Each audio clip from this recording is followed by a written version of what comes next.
dans Galactifrac, le podcast francophone dédié à Battlestar Galactica. Bonjour à tous, je suis Draven et dans cet épisode Cygna numéro 18, on va analyser ensemble les derniers signes venus de la constellation Battlestar Galactica, c'est-à-dire les news du premier trimestre 2022.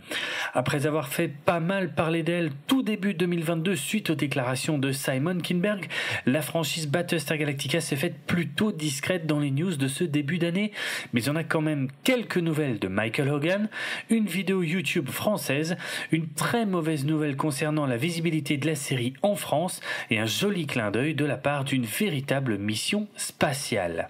Comme toujours, les liens pour retrouver tout ce que je vais mentionner dans cet épisode sont consultables dans les notes de l'émission.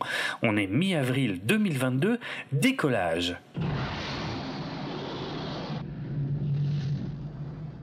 Le 22 janvier 2022, Antoine Roche a publié sur le site de Clubic un article consacré aux meilleures séries de space opéra. Et Battlestar Galactica est en bonne place dans l'article puisqu'elle est citée en tout premier. On le remercie pour ça. Le 22 février, Suzanne Hogan nous a donné quelques nouvelles de son mari Michael, qui interprétait le colonel Tai dans la série Réimaginée. Celui-ci est désormais capable d'effectuer des transferts depuis son fauteuil roulant vers la voiture de sa femme. Cela ouvre de nouvelles possibilités, et notamment le fait que Michael va pouvoir rentrer chez lui ponctuellement, alors que ça fait 2 ans qu'il est hospitalisé suite à son traumatisme crânien. Suzanne en a également profité pour faire le point sur l'argent récolté grâce aux dons. En gros, tout coûte très cher. Et malgré les plus de 400 000 $ canadiens déjà récoltés grâce à la campagne GoFundMe, leur conseiller financier estime que l'argent commencera à manquer d'ici 6 mois à 1 an et que d'ici là, ils devront certainement vendre leur maison pour continuer à payer les frais. Ils aimeraient l'éviter, mais il y a peu de chances qu'ils trouvent une autre solution d'ici là. Elle remercie chaleureusement tous les donateurs car elle ignore sincèrement où ils en seraient sans cet argent providentiel et elle les invite à continuer à donner si possible afin de leur permettre de gagner du temps. Vous retrouverez le lien de la campagne GoFundMe qui est toujours en cours dans les notes de l'émission. Le 4 mars, le site internet francophone une série d'anecdotes.fr a publié 22 anecdotes sur Battlestar Galactica. La plupart avaient déjà été mentionnées dans notre podcast, mais pas toutes. Alors n'hésitez pas à y jeter un œil, d'autant plus que le concept du site est très sympathique et je suis sûr que vous y trouverez plein d'anecdotes sur vos films ou vos séries préférées. Le 2 avril 2022, la chaîne YouTube française Geekly a publié une vidéo consacrée aux jouets de l'univers de Battlestar Galactica qui contient aussi quelques anecdotes sur les séries et surtout sur la série d'origine. Une vidéo bien sympathique qui a le mérite de donner de la visibilité à Battlestar Galactica en France et on remercie son présentateur pour ça. Le 5 avril, le site américain Looper.com a publié un article pompeusement intitulé « La fin de Battlestar Galactica enfin expliquée. The ending of Battlestar Galactica finally explained ». Il s'agit d'un article composé à environ 80% d'un résumé de ce qui se passe à la fin de la série. Pas seulement dans les épisodes finaux, mais aussi globalement dans la dernière saison. Il y a effectivement quelques paragraphes consacrés à quelques théories courantes au sujet de certains personnages.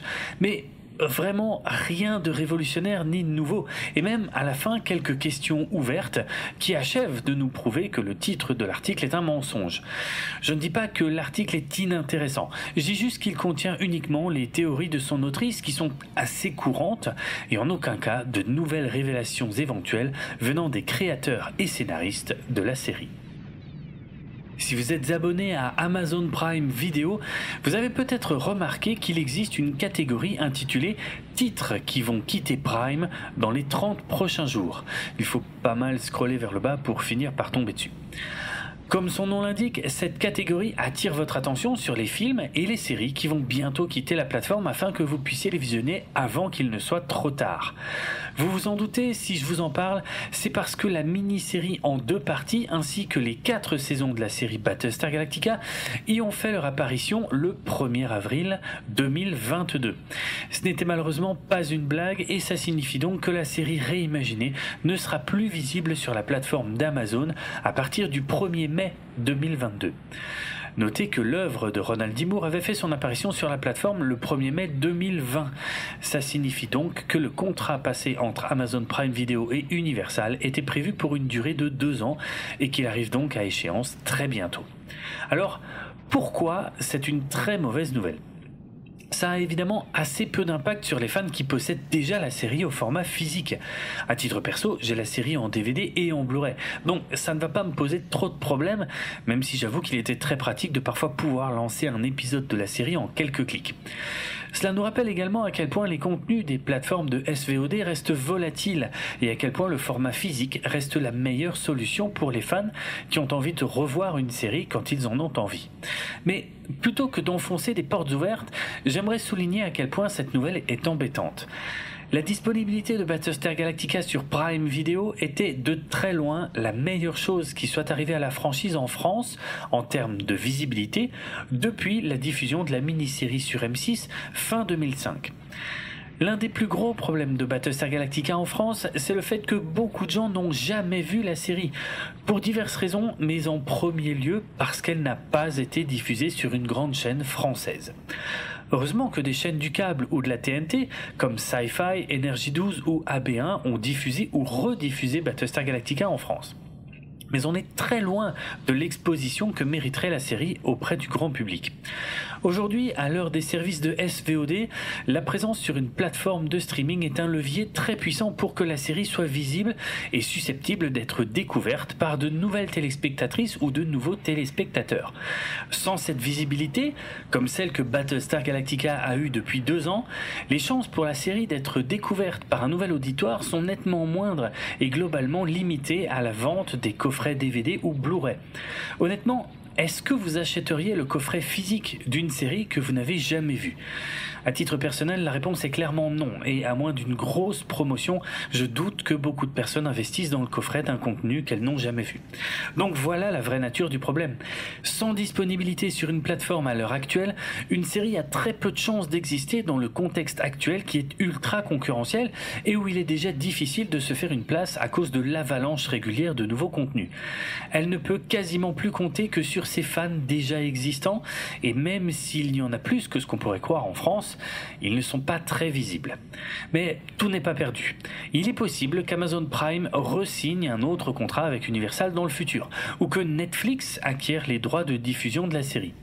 Plusieurs plateformes de streaming américaines devraient arriver en France dans les mois ou les années à venir, y compris Peacock, qui appartient à Universal et où Battlestar Galactica devrait logiquement figurer par défaut. Mais on n'a pas d'infos précises à ce sujet pour le moment, et honnêtement, même quand Peacock arrivera en France, la plateforme ne pèsera pas lourd en termes de visibilité face aux mastodontes que sont Netflix, Prime Video ou Disney+. Donc, plus la série sera disponible sur un grand nombre de plateformes, plus elle a de chances d'exister tout court. Car plus il y a de public, plus il y a de chances que les médias en parlent, plus il y a de chances de vendre des produits dérivés, etc., etc. Allez, on termine tout de même avec une bonne nouvelle, ou en tout cas un joli clin d'œil à Battlestar Galactica. Le 7 avril 2022, l'astronaute italienne Samantha Cristoforetti a dévoilé sur son compte Twitter le poster officiel de l'expédition 67. L'expédition 67, c'est le 67e roulement de l'équipage de l'ISS, alias la Station Spatiale Internationale, qui orbite autour de la Terre depuis 1998. La relève complète de l'équipage international va s'effectuer en plusieurs étapes, de fin mars à fin septembre 2022, et Samantha Cristoforetti va se rendre sur la station fin avril avec le vol SpaceX Crew 4 qui s'effectuera à bord d'une capsule SpaceX Crew Dragon.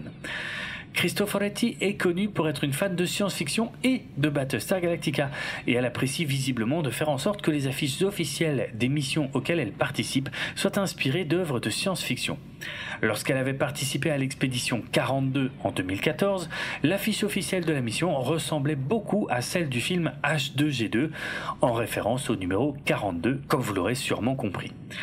Pour l'expédition 67 de 2022, le visuel est cette fois inspiré par Battlestar Galactica, avec plusieurs groupes de visages en haut du visuel, exactement comme sur les bandes originales de la série, une police d'écriture qui reprend celle du titre de la série pour écrire International Space Station Expedition 67 et un détournement du sceau colonial de la série avec l'inscription International Space Station qui remplace les mots Battlestar Galactica dans la partie supérieure du cercle et l'inscription EXP67 qui remplace les lettres et les chiffres BSG75 dans la partie inférieure du cercle. D'ailleurs, depuis notre épisode Analytica numéro 15, vous savez maintenant ce que signifiait ce BSG75 dans la série. Universal a donné son autorisation pour que ce poster reprenne les codes visuels de la série et on les en remercie car c'est un très beau clin d'œil, surtout pour un groupe de personnes qui se rend réellement dans l'espace. Voilà, c'est tout pour cet épisode et pour les dernières infos en date.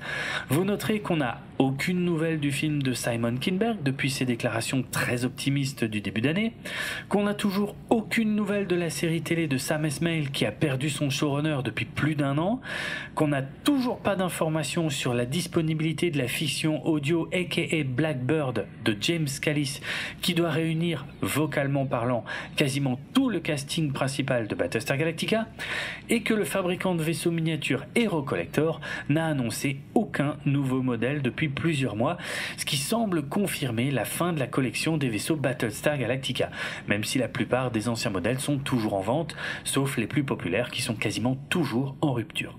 Vous noterez d'ailleurs que les anciens modèles des vaisseaux Hero Collector sont désormais vendus pour 65 € pièce, alors qu'ils étaient passés à 60 € il y a quelques mois et qu'ils coûtaient encore 50 € il y a 1 ou 2 ans. Le podcast Galactifrac fait partie du label Podchose et il est disponible sur PodCloud ainsi que sur Apple Podcast, Spotify, Deezer, Amazon et de nombreuses applications iOS et Android, sans oublier YouTube. Retrouvez les notes de l'émission sur galactifrac.lepodcast.fr et suivez-nous sur Twitter, Facebook et Instagram pour du contenu supplémentaire en lien avec cet épisode. Vous pouvez également venir discuter avec d'autres auditeurs et moi-même sur le serveur Discord de l'émission. Si vous voulez me retrouver sur Twitter, mon pseudo c'est Draven.